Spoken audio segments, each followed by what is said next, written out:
सकल हिंदू समाज वर्षा बंगल्यावर मोर्चा नेण्याच्या तयारीत आहे। अतिरिक्त पोलीस आयुक्त महेश पाटील यांना निलंबित करा। मुंबई पोलिसांनी नमाजासाठी राम रथयात्रेला अडवल्याचा आरोप त्यांच्यावर आहे। रामनवमीच्या दिवशी घाटकोपर इथे निघालेली राम रथयात्रा नमाज पठणाच्या वेळात 45 मिनिटं अडवून ठेवण्यात आली।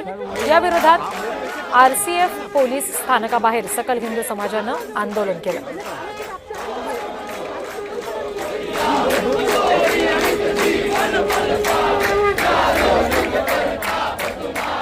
नाही म्हणलं ना, संपलं काम।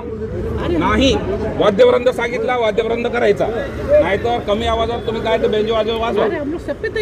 मग तुम्ही इथून निघून जा आणि जेवढं सांगितलं तेवढंच करा। डीजे मिळणार नाही, समजलं? चला आता चला चला बघू, चला।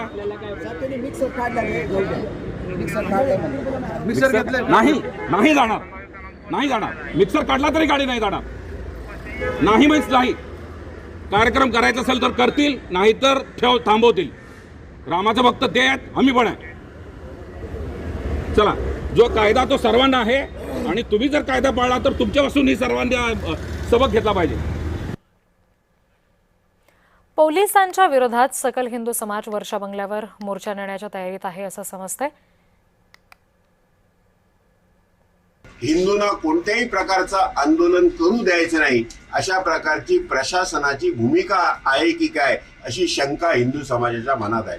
जॉईंट सीपींच्या समोर महेश पाटील यांच्या निलंबनाची मागणी ठोकून करणार आहोत आणि ती जर मागणी मान्य झाली नाही तर गृह खात्याचा कारभार सांभाळणारे जे कोणी आहेत मंत्री, या देशाचे, या राज्याचे मुख्यमंत्री देवेंद्र फडणवीस साहेब, त्यांच्या वर्षा बंगल्यावर हिंदू समाज आपल्या भावना व्यक्त करण्यासाठी जाणार।